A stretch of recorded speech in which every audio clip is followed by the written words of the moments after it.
Ya, kita bacakan Al-Fatihah. Mudah-mudahan Allah senantiasa memberikan kesehatan untuk beliau-beliau.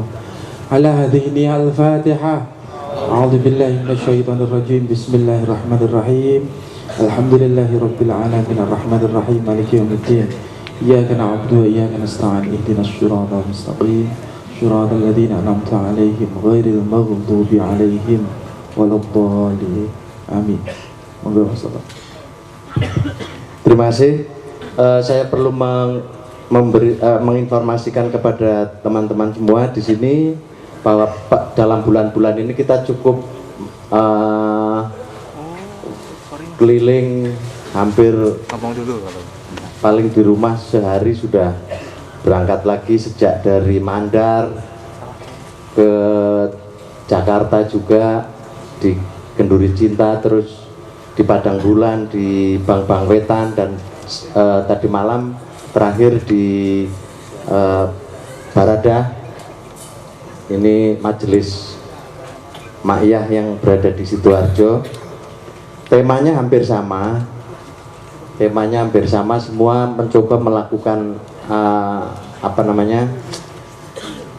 mencoba untuk mengupayakan bagaimana peran majelis ilmu di Ma'iyah ini terus-menerus hidup, terus-menerus mencari dan sebagainya. Ada beberapa catatan saya yang paling penting juga termasuk acara yang beberapa teman ikut di Kadipiro. Ya, ini sekarang kita mulai mencoba mengingatkan bahwa tugasnya utawa tugasnya menungso kuwi kewajibane kuwi ya tafsir. Nah, nanti moga-moga Cak Nun ada kesempatan untuk lebih mengajak mendalami soal kenapa kita harus mentafsir. Intinya ki menungso ki ora iso nafsir. Intinya menungso ki kudu nafsir. Makanya hidup adalah tafsir, itu fatwa saya malam ini. Nah, dalam bahasa saya, kita sudah saatnya jangan seluruhnya menyerahkan kepada orang lain atau pihak lain yang kita anggap pinter, yang kita anggap mumpuni dan sebagainya. Boleh kita mendengarkan, tetapi tidak seluruhnya. Maka Anda juga harus menafsir. Menafsir apa saja? Menafsir hal-hal yang Anda yang Anda pahami atau yang Anda alami, yang Anda rasakan, yang Anda lihat dan sebagainya. Jadi aja jere terus. Jadi ada dua, yang satu itu yang sifatnya reproduksi itu berarti diulang-ulang terus gitu. Diulang-ulang terus, kemudian sing diomongke ngono terus dan sebagainya. Dan saya yakin di Jamaah Ma'iyah ini dalam pengajian seperti ini kayaknya sudah tidak mungkin lah ada pertanyaan Pak Ustadz, nek poso niku untuk ngelek itu napa mboten? Niku ketoke enggak wis. Wong tak jawab. Kuwi nek idumu mok kumpulke sak gelas diombe nek kuwi ora entuk ngono lho. Wis lah sing ngono-ngono kuwi wis serasah ditafsir, wis dilakoni wae, wis dilakoni ning gelem nglakoni apa enggak, wis ngono kuwi. Dan pada pertemuan kita yang lalu kita banyak sudah membicarakan soal puasa yang tidak hanya sekedar boleh atau tidak boleh, tetapi sudah lebih luas. Nah, ada beberapa catatan saya dari proses-proses perjalanan teman-teman, juga terutama Cak Nun ini mencoba membahas hal-hal apa saja yang sifatnya kita harus menafsirkan. Karena apa? Saya di KC kemarin ngomong gini, nek akeh semakin subur tumbuh ustadz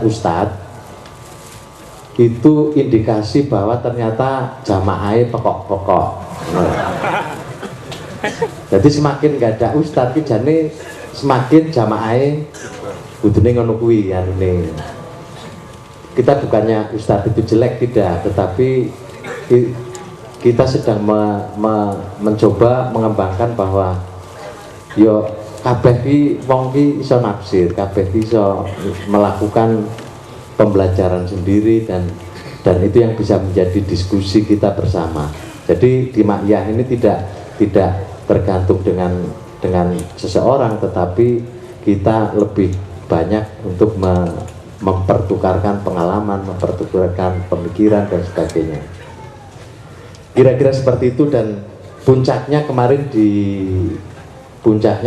di Padang Bulan, saya kira proses yang luar biasa. Kebetulan Kiai Kanjeng juga datang lengkap, ada Cak Nun, ada Cak Fuad. Kita santai di sana dan itu hanya berangkat dari belajar terbang bersama. Ada tiga komponen yang terlibat. Satu yakni komponen terbang dari orang-orang Menturo, Pak siapa namanya? Pak Likan dan kawan-kawan. Yang kedua adalah terbang teman-teman Kiai Kanjeng. Dan yang ketiga adalah para penerbang, bukan penerbang motor mabur, Banjari ya. Itu anak-anak muda yang dari Sidoarjo.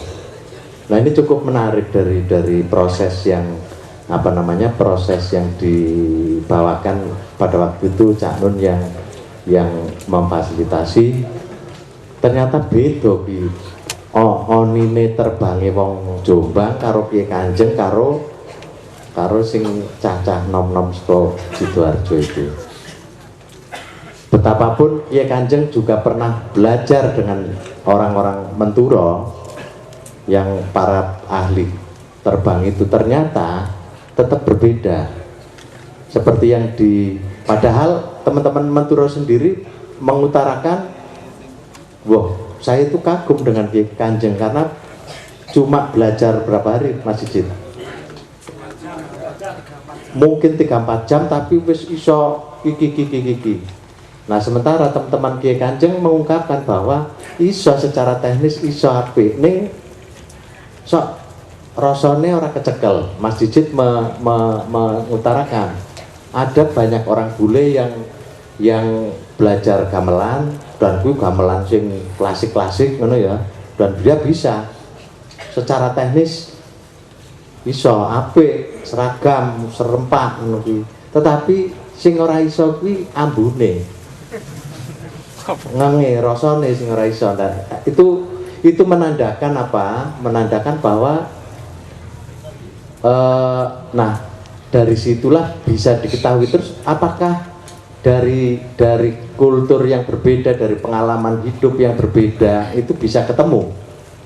Nah kemarin dari workshop terbang yang ada di Padang Bulan itu membuktikan bisa, tetapi dengan syarat tidak ada yang mendominasi, tidak ada yang memaksakan selera sing kudu apik, sing kudu ngene iki, enggak. Artinya dari ketiga fungsi itu harus masing-masing saling menghargai, saling mengapresiasi. Itu yang pengalaman dari workshop terbang yang kemarin dilakukan di Padang Bulan. Jadi kita tidak melihat bahwa kemarin dari pertemuan para penerbang domestik itu sesuatu yang sederhana, bukan. Itu menurut saya peristiwa yang luar biasa, betapa dari urusan terbang itu kita bisa melihat kenapa di dunia atau di lingkungan kita itu terjadi saling kayak salah, kayak ora apik, kayak aku nek cara santri tenan kuwi mau kan ditolak wong cah gondrong-gondrong gimbal kaya ngono kok. Pengajian ngono ki piye? Ora ana nang ndi iki. Tetapi kita mengapresiasi bahwa itu juga bukan jelek.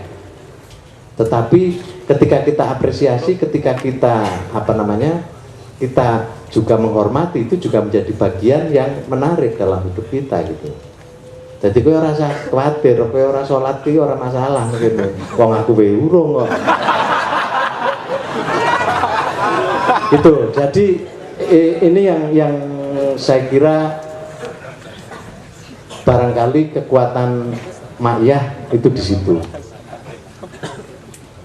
Perkara salat kuwi urusan karo Gusti Allah, wis ta ora usah urusan kuwi aku sing bertanggung jawab. Aku ora njaluk tulung kowe. Ngono lho. Nah, tetapi saya juga tahu bahwa dari pelajaran terbang itu saya kira yang utama adalah bahwa sebuah pukulan terbang itu juga dipengaruhi oleh bagaimana pengalaman hidup mereka, bagaimana situasi kehidupan sehari-harinya. Sementara sing Jombang itu lah, ono sing ngarit, ono sing wis pokoknya pasar lah, apapun tenaga dan sebagainya itu berbeda dengan kanca-kanca Ki Kanjeng. Arepo ketoke dudu piye tapi kan ya ora tau ngarit ngono lho. Wong Bayu duwe jaran ya ora ngarit dhewe ya ta. Ini wis didol ya. Oh ya wis didol wae padha kaya biayi apa duwe jaran ngono. Oke, kira-kira dari situ muncul bahwa kalau bicara soal tafsir ki ya dudu soal salah bener, durung soal salah bener, sing penting kesimpulannya itu ojo dadi kesimpulan sing paten final, ya dipertanyakan terus gitu loh. Itu nggak masalah gitu loh. Sama seperti pemahaman saya tentang bahwa ternyata Tuhan itu ora cukup, Tuhan maha besar. Nah, menurut aku ora cukup, Pak. Sesuk ketemu meneh loh, kok lebih gede meneh. Sesuk ketemu gede meneh, berubah terus. Itu namanya Tuhan maha lebih besar dan lebih besar lagi, ngono loh. Ora cukup namanya Tuhan maha besar gitu. Sama seperti pemahaman saya terhadap puisi kayak iki meng puisi ora sah Quran. Puisine Khairil Anwar. Aku ini binatang jalan. Zaman saya itu SD itu dulu saya membayangkan aku ini binatang jalang itu asu. Neng barang gede, oh dudu ternyata binatang jalang adalah manusia yang bebas, yang berani menghadapi apa namanya berbagai macam hal, dan manusia yang martabatnya cukup tinggi. Aku binatang jalang, barang wis gede. Mungkin Caca SPI mau memaknai aku ini adalah binatang jalang yo le gimbal kuwi ya toh. Jadi nggak apa-apa, itu nggak masalah. Yang paling penting adalah seberapa jauh saya konsisten dan saya serius menghayati apa yang disebut aku ini binatang jalan. Jadi makanya guru pendidikan sastra ki yo kacau. Pendidikan sastra kok dibiji karo gurune. Oh ki salah, lho piye salah sastra kok salah? Karena orang bodoh karo jawabannya gurune, nggak bisa. Sastra itu yang dinilai adalah keseriusannya. Nah, apa meneh agama kok terus yo iki bid'ah, iki haram. Nah, aku ki sederhana aja, kenapa kok ana wong membid'ahkan apa meneh apa selawat. Aja meneh kae sing cah gimbal-gimbal kuwi luwih bid'ah meneh ya. Wong selawat wae di bid'ah, barang tak selidiki, kita tenan kita selidiki, kenapa kok dianggap bid'ah? Mergo ternyata dhek iki ora iso nyanyi.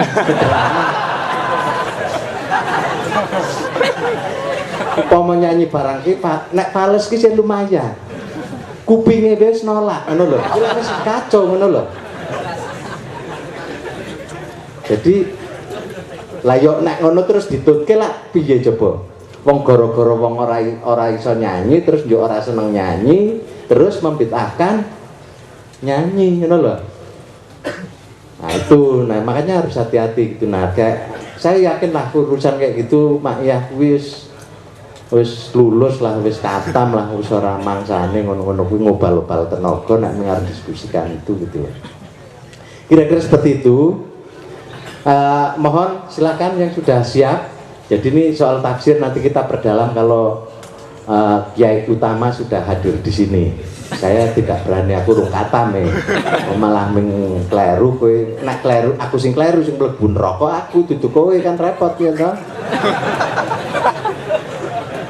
mergo kono wis cukup manut jare Pak Tot, jare Kiai Tohar ngono kae wis manut wae, cepul karo malah sing nanggung aku ngono lho.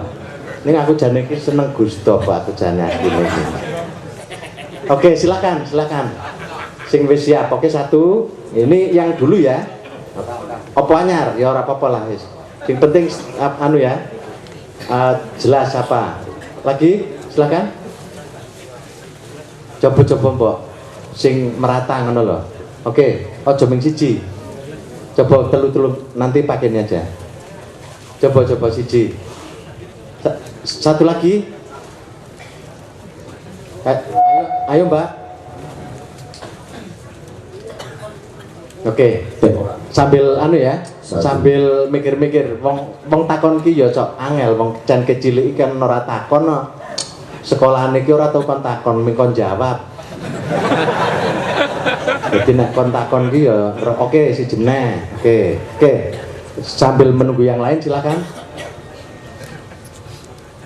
Oke, sekalian ki di data ya karo kanca-kanca anu ya KMS ya. Jenenge sapa terus syukur-syukur nomor handphone ora piye-piye iki ben le sedulur. Mosok ngaku sedulur kok HP-ne orang ngerti kan repot. Oke, silakan Mas. Assalamualaikum warahmatullahi wabarakatuh.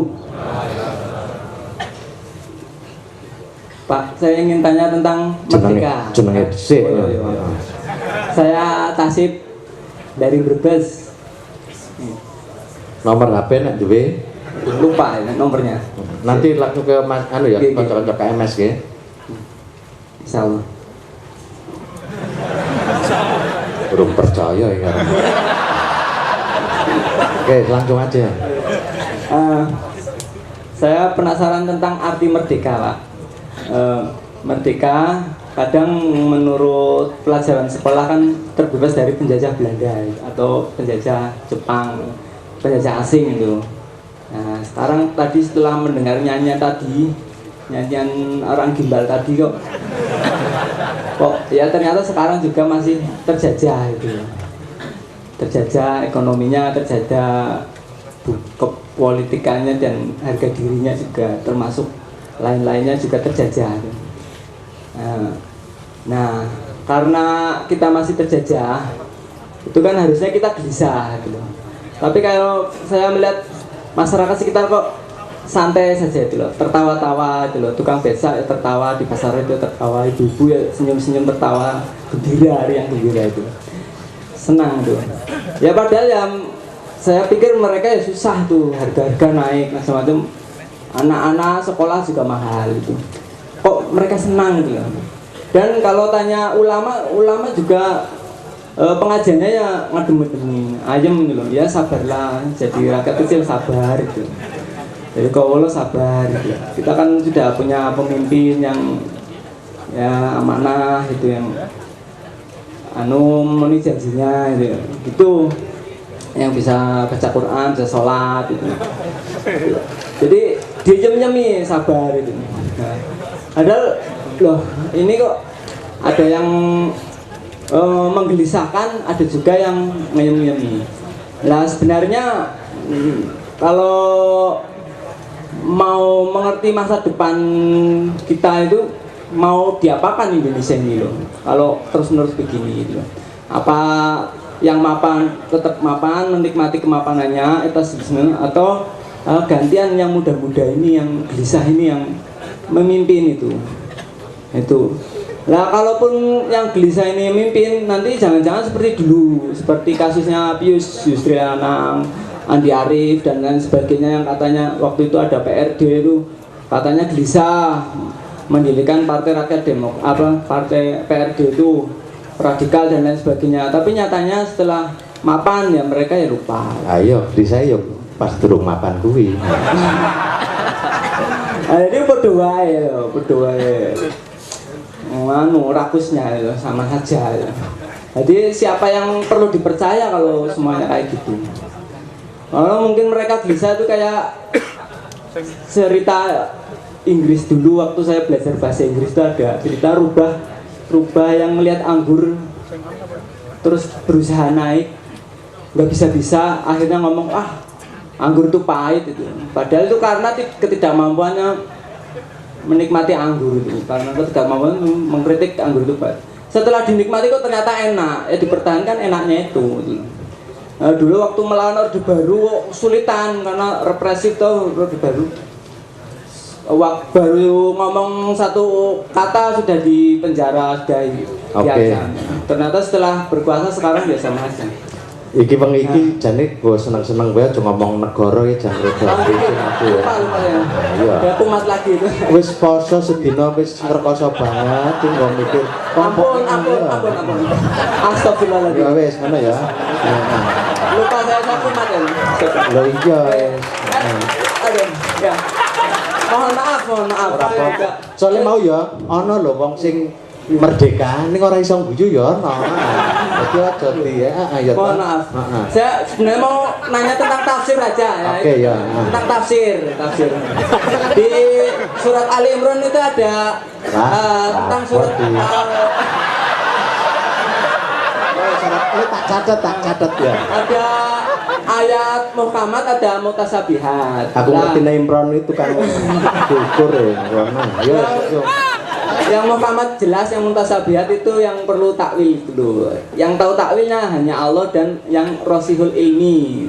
Lah, rosihul ilmi itu kriterianya gimana itu orang yang kuat akalnya, kuat ilmunya itu kriterianya bagaimana itu? Apa yang jenius atau ahli sejarah atau seperti MH Ainun Najib apa itu sudah termasuk rosihul ilmi itu sudah apa yang batuknya ireng-ireng itu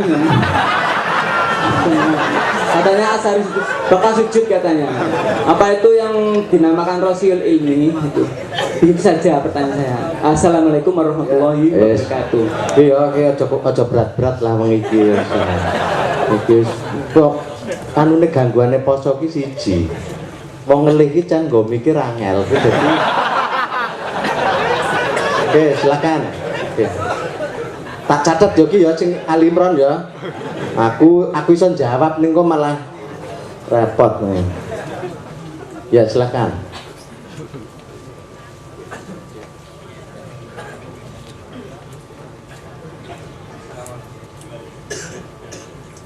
Munira. Assalamualaikum warahmatullahi wabarakatuh. Nama saya Hasan dari Prambanan. Yang ingin saya tanyakan adalah hampir seperti yang ditanyakan yang di depan. Yang pertama kali tadi yaitu tafsir. Bagaimana jika setiap orang berhak menafsirkan atas ayat? Sebetulnya saya setuju, cuman ada beberapa kriteria yang harus dilalui untuk menjadi seorang penafsir. Akhirnya saya membaca juga buletin Mocopat Syafaat ini, ada tafsir sesaat.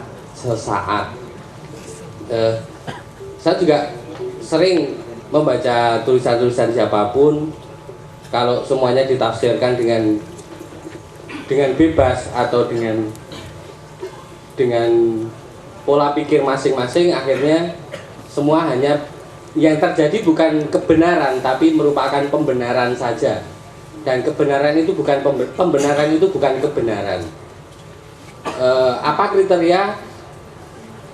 Hampir sama dengan pertanyaan yang di depan.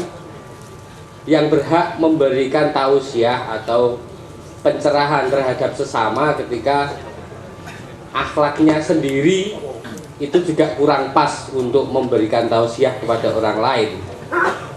Akhirnya nanti yang terjadi yo nek iki nganggo utekku perkara agamamu nabine sapa nomor sekian, akhirnya yang terjadi adalah pembenaran karena tafsirnya masing-masing itu. Nah, apa tidak menjadi semakin sesat bangsa ini ketika setiap orang berhak untuk menafsirkan kehidupannya masing-masing berkaitan dengan jalan hidup yang tentunya sudah ada kamus besar bernama Al-Quran, diteruskan dengan as-sunnahnya. Oke. Terima kasih. Ya. Jadi nanti saya meminta Cak Nun untuk menjelaskan endi sih sing kudune di tafsir, terutama ini yang berkaitan dengan Quran dan hadis ya. Tapi nek uripmu ya kudu ditafsir dhewe, masuk kon ditafsir sapa ya toh. Artinya setiap orang berhak untuk menafsirkan kehidupannya sendiri. Saya tidak ada urusannya hidup saya dengan urusan hukum di Indonesia, nggak ada, kecuali kalau saya sudah melanggar hukum. Nah itu pun tetap bisa tak tafsir meneh apa yang bisa dilakukan lebih lanjut. Oke, tadi 2 orang ya. Oke, sementara itu aja dulu, ini bisa menjadi bahan diskusi lebih lanjut. Saya mohon Mbak Pia siap-siap, ini juga Mbak Pia hadir malam ini. Tapi sebelum saya minta Mbak Pia, mungkin Kiai Kanjeng ada 1 nomor dulu.